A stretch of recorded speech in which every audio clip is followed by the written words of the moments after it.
Yeah, what's up, my Arrowettes? It's your boy. I hate when it does that.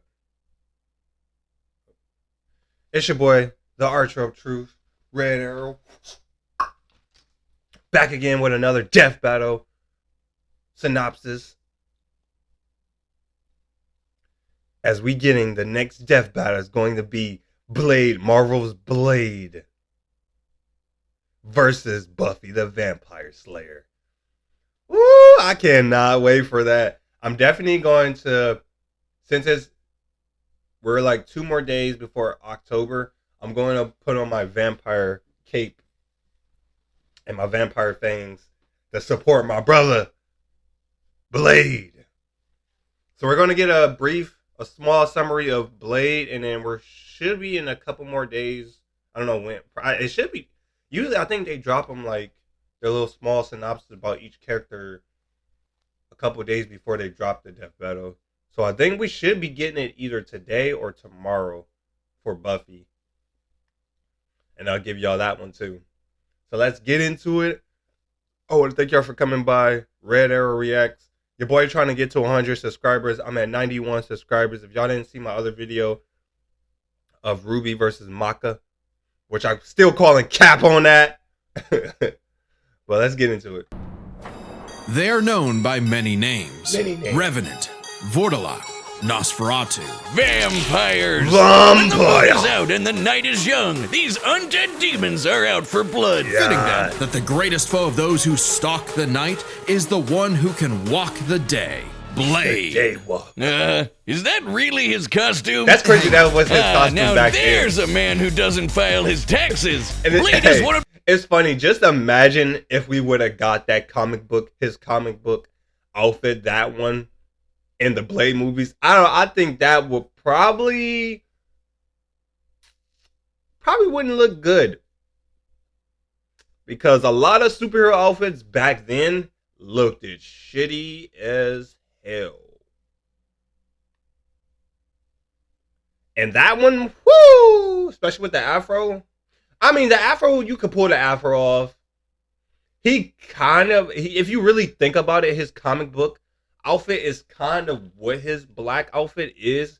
It has bitsy pieces of it if you look at it, like the stakes and all that. So it's kind of like it, but then it's kind of not. the coolest superheroes ever, and basically kickstarted the comic book movie. And I was just about to say that. And it's crazy, people don't fucking, excuse my language, people don't put fucking respect on Wesley Snipes, because this motherfucker started the MCU, bro. And it's like it's crazy. It's taken them this long. Even when they started the MCU, you would have thought, okay, Blade started this motherfucker, so he should be the one that they should be promoting and pushing into. Because when I heard about the crossovers, when they did all like the Avengers and they did all these ones, I'm like, okay, we're getting all these different people from like Black Panther, Captain America, and the Guardians of the Galaxy. I'm like, okay, we're putting all these motherfuckers together, so I know we're gonna put motherfucking Blade in that bitch with them. And no. And then recently, they just canceled. Or they're talking. I think they canceled. They canceled Marvel's Blade, the new one that was supposed to be Mahershala Ali, and basically what the concept was that Mahershala Ali was going to be the new Blade, and Wesley Snipes was going to be Wesley. I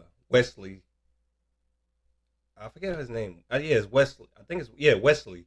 Wesley, the mentor, that mentor Blade. Basically, he was going to be that, and then they canceled it. I'm so pissed about that, and they don't know. Like, y'all need to put respect on this man, because if it wasn't for motherfucking Blade, we wouldn't have got all this shit. We wouldn't have got all these MCU movies and stuff. Put some motherfucking respect on him. And only thing they did was giving him a fucking cameo. And excuse my language, for all, but this should be pissing me off. They give this man a cameo and Deadpool in the movie, which I'm not mad at that. But I'm like, bruh, this is Wesley Snipes, motherfucking Blade, like he said. This how y'all do him. Freeze! And yet, he is also seemingly the only one who knows or cares that in the world of Marvel, vampires exist. And man, seriously, nobody talks about this. Spider-Man, Blade doesn't need anyone's help. He'll just aura farm by himself. Even Blade's birth was hardcore. Just as the young Eric Brooks's mother was in labor, her attending doctor turned out to be the vampire Deacon Frost. And he drank her blood right before she gave birth. This infused Eric with Frost's vampiric blood, turning him half human, half vampire. A Dampier. Giving him a ton of vampy powers, but none of their weaknesses like garlic, holy water, or sunlight. Eric would hone these abilities under the tutelage of vampire hunter Jamal Afari, sharpening him into a blade that would reap the vampire plague for good. Blade is strong and fast enough to toss around 1,000-pound demons and cut bullets out of the air. He can keep up with Wolverine, who can deflect Cyclops' light-speed optic blasts. And his Kevlar DuPont armor helped him take the top of Stopp's castle exploding. He can heal small wounds immediately and sniff out the supernatural with his hypersenses. Also, his fangs can drain his victims of magical energies. After studying the ways of Hong Kong kung fu movies, Blade became a master that would have been artist. a fire crossover. Yes, the Blade Rufus from Street Fighter School of Kung Fu. While the only martial art he's been stated to know is Krav Maga, we know he's mastered more. So for the full scope of his martial arts ability, we'll examine the Blade movies as performed by Wesley Snipes. By looking at Snipes' training and choreography, we know Blade uses Kung Fu, Capoeira, Brazilian Jiu-Jitsu, Eskrima, Kickboxing, Shotokan Karate, and Hapkido. Add on Blade's knack for stealthy takedowns, and I guess you could call him Marvel's Batman. Blade's training progressed smoothly until Afari was attacked and had his blood drained by Dracula. Seriously, Avengers, Dracula is real. Why aren't you doing anything about this? He's right there! Forced to murk his surrogate dad, Blade would have to wage his war alone. Nursing a wound within him that would never heal. A hole that could never be filled. Not with that And they made an attitude. animated Blade series took a too. page out of the Book of I gotta Boomstick watch and it. tried filling that hole with every kind of weapon Marvel's imaginable. Midnight Sun. He's got so many, they're his apartment decorations. Handguns, assault rifles, and explosives make up the brunt of his firepower, and he enjoys getting up close and personal with his dual acid-etched titanium katanas. Speaking of glorious Nippon steel, he's got a sword made out of adamantium. Specifically, secondary adamantium, a variant of the metal that is mass-producible. It might not be quite as strong as Cap's shield, but it can cut right through heavy hitters like Ultron and the Hulk. I actually wanted to upgrade a lot of my existing tech to secondary adamantium, but I ran out after using it all up on Mecha Goose. You what? Couldn't have even given me an adamantium shotgun leg? No, you just had to give it to the demon that scurries through our ventilation system. You have no stomach for the science, Boomstick. Well, while I keep working to create the perfect life form, come back next time as we cover Blade's opponent, Buffy the Vampire Slayer. Man, I hope they don't do my boy dirty, bro. Even though I feel like if you think about it, Blade should win over Buffy. Even though she has the stakes, the guns, I don't think she has a sword. Only thing she uses, her two main weapons, is just stakes. I'm trying to remember, dude. I don't think she uses. Let me know in the comments. I don't think she uses a gun. Well, maybe. I'm trying to think of like the episodes and stuff. Because usually she's just using karate and she's using the stakes. Because them like her go-to weapons is the stakes. So I feel like Blade should win. Blade should definitely win over Buffy. But they might do some crazy stuff where they make Buffy win over him. Which I hope not. Because I'm like, yeah, if you really think about it. But I haven't watched that show in so long.